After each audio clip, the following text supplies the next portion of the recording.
Hi guys, क्या आप सबको पता है कि Lucknow pact, non cooperation movement, Jallianwala Bagh massacre और सिपाही म्यूटिनी ये सब कब हुआ था? बंगाल का पार्टीशन कब हुआ था? मुस्लिम लीग कब बनी गई थी? चौरा चौरी कांड कब हुआ था? खिलाफत मूवमेंट कब हुआ था? तो आपको नहीं पता तो मैं आप सबके लिए एक वीडियो लाया हूँ, movements in India in chronological order. एक ऑर्डर में लेकर आया हूँ कि पहले जो हुआ था वो, फिर उसके बाद जो हुआ, लाइन से, सब एक लाइन से है, जिससे आपको काफ़ी हेल्प मिलने वाली है इस वीडियो में। तो आइए स्टार्ट करते हैं हमारी ये मूवमेंट इन इंडिया वाली वीडियो। तो लेट्स स्टार्ट। तो पहला जो हमारा जो मूवमेंट हुआ था सबसे ज़्यादा, मंगल पांडे ने जो किया था, उसे हम कहते हैं सिपाही म्यूटिनी। सिपाही म्यूटिनी हुआ था 1857 में। Mangal Pandey attack fired at his senior. उसने अपने सीनियर्स पर अटैक कर दिया था मंगल पांडे ने। आमिर खान की मूवी भी है एक मंगल पांडे पे, तो वो मूवी देख लीजिए। सिपाही म्यूटिनी के बारे में थोड़ा सा बताया गया है उसमें। मुगल एम्परर, उस समय के जो मुगल एम्परर थे वो एम्परर ऑफ इंडिया बन गए थे। उनका नाम था Bahadur Shah. Bahadur Shah second emperor of India बन चुके थे उस समय जो मुगल एम्पायर थे। उसके बाद आता है हमारा अगला जो मूवमेंट हुआ था, मतलब अगली कोई ऐसी इंसिडेंट जो काफ़ी मेमोरेबल और एग्जाम के पॉइंट ऑफ व्यू से पूछने लायक है। तो जब हुआ था formation of INC, Indian national Congress की फॉर्म हुई थी 1885 में। 1885 में इंडियन नेशनल कांग्रेस, जो कांग्रेस की आज जो पार्टी है, वो कब की बनी हुई है? 1885 मार्च में बनाई गई थी। किसके द्वारा बनाई गई थी? 3 बंदों द्वारा बनाई गई थी। एहो ह्यूम, जो कि वहाँ के ही थे, ब्रिटिश थे, दादा भाई नरोजी और दीन शो वाचा, ये 3 बंदे थे जिन्होंने फॉर्मेशन ऑफ आईएनसी को फाउंड किया था। ठीक है। उसके बाद हुआ था partition of Bengal. Partition of Bengal जो हम सुनते हैं, डिवाइड एंड रूल हमारे साथ ब्रिटिश ने खेला था डिवाइड एंड रूल। तो वो कहाँ खेला गया था? बंगाल में खेला गया था। क्या करके? पार्टीशन ऑफ बंगाल करके। जो वहाँ के लॉर्ड थे ना, लॉर्ड कर्जन ने सबसे पहले डिवाइड एंड रूल 1905 में खेला था हमारे साथ, हम इंडियंस के साथ। उन्होंने क्या करा था, जो मुस्लिम लोग थे उनको एक अलग जगह रहने को भेज दिया और हिंदू मेजोरिटी को अलग जगह, मतलब ईस्ट साइड में जो है सारी मुस्लिम मेजोरिटी रहेगी और वेस्ट साइड में जो है सारी हिंदू मेजोरिटी रहेगी। तो partition of Bengal divide and rule पहली बार 1905 में, 1905 में खेला गया था हमारे साथ, इंडिया के साथ। ठीक है। उसके बाद इसके विद्रोह करने के लिए स्वदेशी मूवमेंट आया था 1905 में ही, जो कि anti participation movement for Bengal. ये पार्टिसिपेशन हो रहा था बंगाल में, ये एंटी मतलब इसके खिलाफ थे, स्वदेशी मूवमेंट। तो उन्होंने क्या करा था इसका खिलाफ होने के लिए, जो वहाँ के जो फिनिश गुड्स आते थे ना हमारे ब्रिटिश से, वो खरीदना जो है बंद कर लिया था, बॉयकॉट कर दिया था। ठीक है। और ये स्वदेशी मूवमेंट स्टार्ट सिर्फ 5-4 बंदों ने कराया था। लाल पाल बाल ने करवाया था। लाल पाल बाल मतलब वो लाला लाजपत राय, बिपिन चंद्र पाल, और ये आया बाल गंगाधर तिलक। लाल पाल बाल इन्हें कहते हैं। ठीक है। और औरबिंदो घोष, ये इन्होंने स्वदेशी मूवमेंट स्टार्ट कराया था। उन्होंने काफ़ी इंपॉर्टेंट रोल स्वदेशी मूवमेंट में निभाया था। उसके बाद 1905 के बाद 1906 में ही एक मुस्लिम लीग बनी थी, जो कि पार्टीशन ऑफ बंगाल, जो कि 1905 में लॉर्ड कर्जन द्वारा हुआ था, उसको सपोर्ट कर रही थी कि ये भाई सही कर रहे हैं, जो पार्टीशन करा है बहुत बढ़िया करा है, कि हिंदू अलग रहेंगे, मुसलमान रहेंगे। एक मुस्लिम लीग बनाई गई थी। तो इसका जो लीडर थे वो कौन थे? आगा खान, सालिमुल्ला और मौजीन उल मुल्क। ये 3 जो लीडर थे, इन्होंने इसको सपोर्ट करा था कि जो पार्टीशन हुआ है बंगाल का वो बहुत अच्छा हुआ है। लेकिन स्वदेशी मूवमेंट को इन्होंने अपोज करा था कि स्वदेशी मूवमेंट बेकार है, क्यों बोल रहे हैं फालतू में कि हमारा जो पार्टीशन हुआ हम आराम से रह रहे हैं। तो इन्होंने काफ़ी अपोज करा था। ठीक है। उसके बाद जो हमारा 6th आता है सूरत सेशन। एक सेशन हुआ था इंडियन नेशनल कांग्रेस का, जहाँ पे सूरत सेशन, उसमें क्या हुआ था, इंडियन नेशनल कांग्रेस जो थी वो 2 भागों में बढ़ चुकी थी, 2 दलों में बढ़ गई थी। एक गर्म दल और एक नरम दल। गर्म दल मतलब द एक्सट्रीमिस्ट और नरम दल द मॉडरेट। 1907 में जो सूरत सेशन में आईएनसी को बांट दिया गया था the extremist and the moderate में। द एक्सट्रीमिस्ट में कौन कौन से लोग थे? लाल बाल पाल, ये वही वाले लाल बाल पाल जो थे, लाला लाजपत राय, बिपिन चंद्र पाल और बाल गंगाधर तिलक, ये सारे एक्सट्रीमिस्ट मतलब गरम दल के इंसान हो गए थे। और मॉडरेट में जी.की. गोखले, जो कि पेपर वर्क में ज़्यादा विश्वास रखते हैं, आज़ादी पेपर वर्क से पाएंगे और थोड़ा मूवमेंट करके, फ्रीडम मूवमेंट करा के। तो एक्सट्रीमिस्ट वो लोग थे। ठीक है। सूरत सेशन ऑफ आईएनसी 1907 में हुआ था। ठीक है। उसके बाद जो हुआ था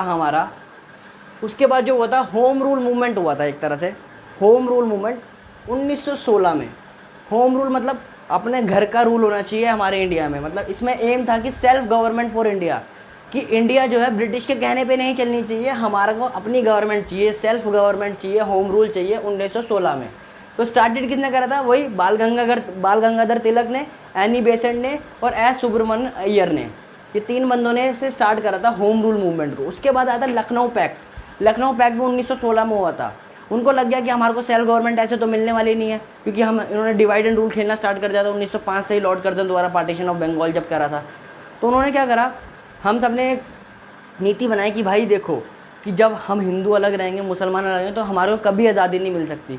तो एक लखनऊ पैक्ट हुआ जिसमें हिंदू प्लस मुसलमान equal to dominion of the country, कि अगर हम हिंदू और मुसलमान एक हो जाए तो हमारे कंट्री का जो है हमारा फ्रीडम मिल सकता है, हमारा कंट्री का जो हमारा नाम हो सकता है कंट्री का, ठीक है। तो हिंदू और मुसलमान लखनऊ पैक्ट में एक साथ आए, एक साथ जॉइंटली इन्होंने आज़ादी के लिए गुहार लगाई कि हमारे को आज़ादी चाहिए, डोमिनियन ऑफ द कंट्री चाहिए हमारे को, ठीक है, 1916 में।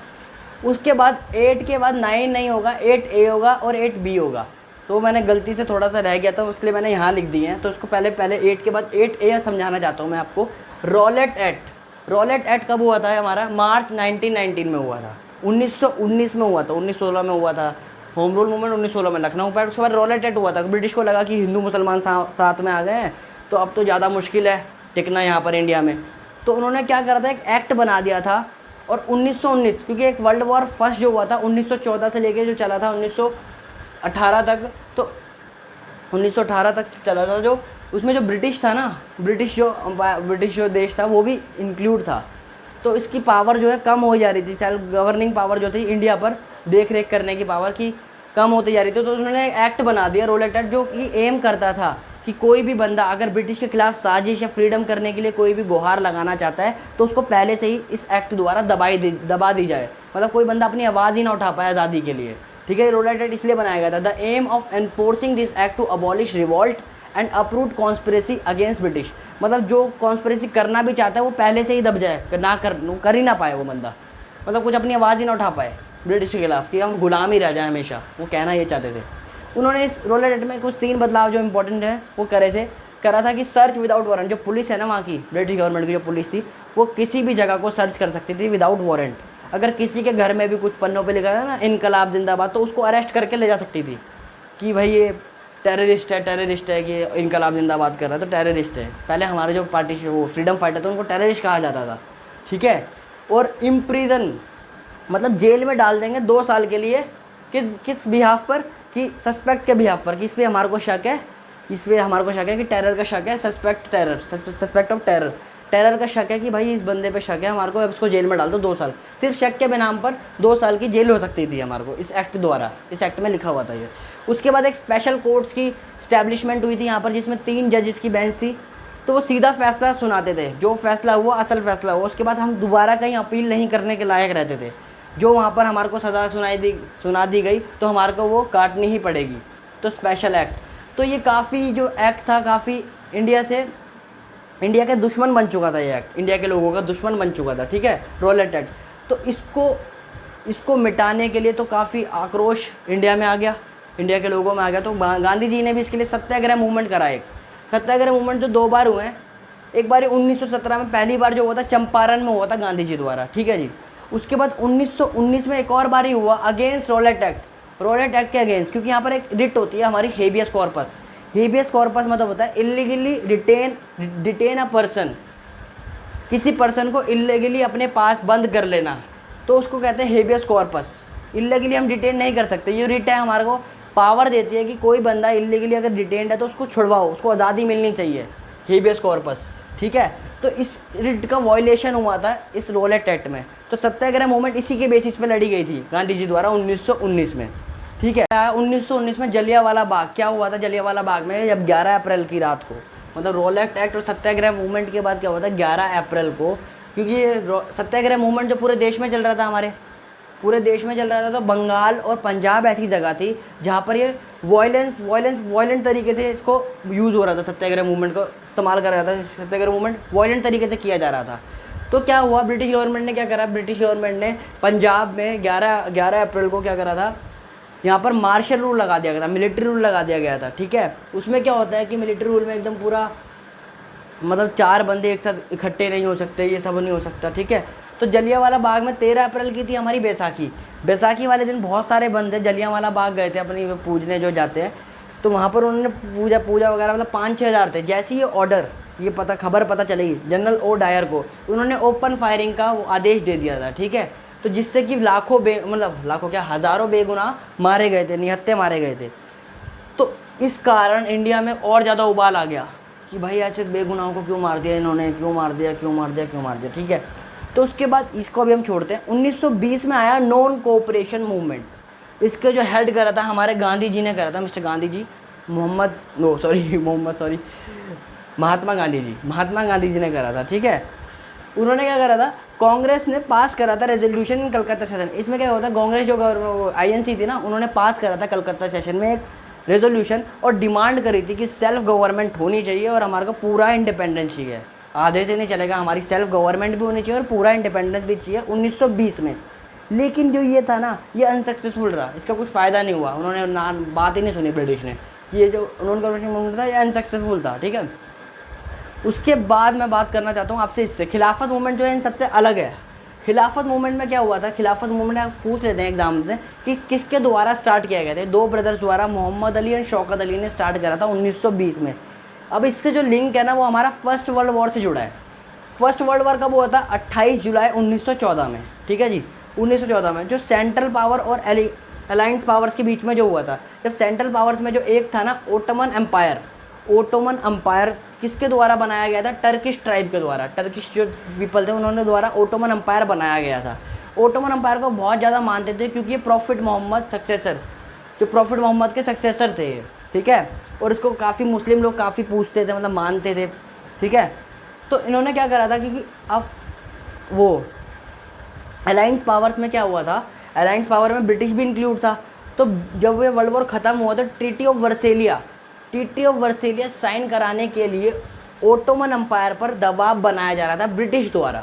ठीक है, ब्रिटिश द्वारा, क्योंकि वर्ल्ड वॉर 1 में ब्रिटिश भी शामिल था। किसमें था वो, दूसरे अलाइंड पावर्स में था, जो कि ओटोमन अम्पायर को चाहता था कि ये साइन कर दे और जो इसके जो पैलेस्टीन वगैरह कुछ देश हैं वो अपने कब्जे में ले सके ब्रिटिश। ठीक है, लेकिन ये साइन नहीं करना चाह रहा था, इस पर प्रेशर बनाया जाता।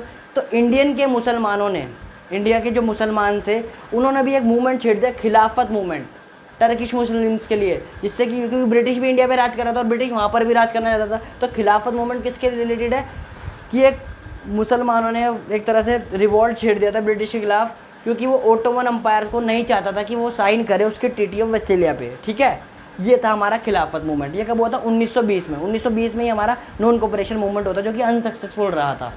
उसके बाद हम बात करते हैं चौरा चौरी कांड की। चौरा चौरी कांड क्या हुआ था इसमें क्या हुआ था, लोगों के मन में आग तो पहले से लग चुकी थी कि भाई ये पुलिस ऐसा कर रही है, लौट ले आई, जलियांवाला बाग पे गोली मार दी। उसके बाद हमारा जो है हमारी बात नहीं सुन रही कि हम सेल्फ गवर्नमेंट जाते हैं।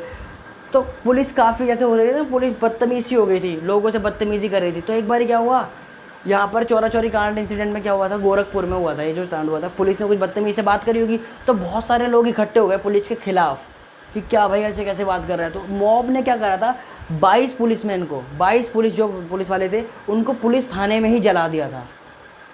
तो एक तरह से आक्रोश दिख रहा था लोगों का। तो लेकिन इसको गांधी जी ने बिल्कुल नहीं सराहा। गांधी जी ने बोला कि हम नॉन वायलेंस के साथ हैं, तुम क्या कर रहे हो, तुम ये क्या करना चाहते हो। ठीक है, चलो फिर इसके बाद 1922 में हुआ। अगले ही साल क्या हुआ, मोतीलाल नेहरू आए, CR दास आए और NC केलकर आए। ये सामने आए, इन्होंने एक पार्टी बना दी, उसका नाम था स्वराज पार्टी।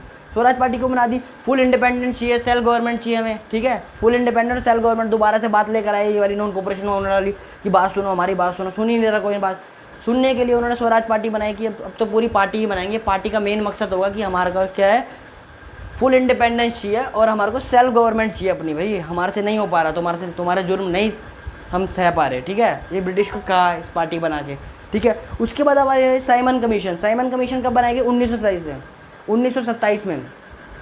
ठीक है, जॉन साइमन जो एक बंदे थे, ब्रिटिश द्वारा ये बनाई गई थी। क्यों बनाई थी, पॉलिटिकल कंडीशंस को देखने के लिए, पॉलिटिकल कंडीशंस कि इंडिया में पॉलिटिकल कंडीशंस कैसी और कुछ रिफॉर्म्स चाहिए तो वो रिफॉर्म्स करने के लिए।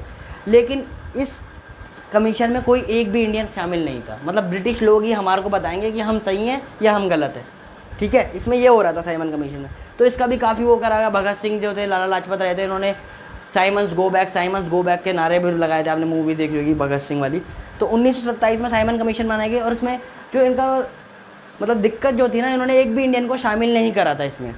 तो इसी के कारण साइमन गो बैक के ना इन्होंने नारे लगाए। तो एक बार लाला लाजपत राय जो कि इंजर्ड हो गए थे पुलिस थाने के बाहर, साइमन गो बैक के नारे लगा रहे थे। तो उन्होंने लाठीचार्ज कर दिया पुलिस ने। तो लाला लाजपत राय इस लाठीचार्ज में इंजर्ड हो गए और उससे उनकी हॉस्पिटल में डेथ हो गई।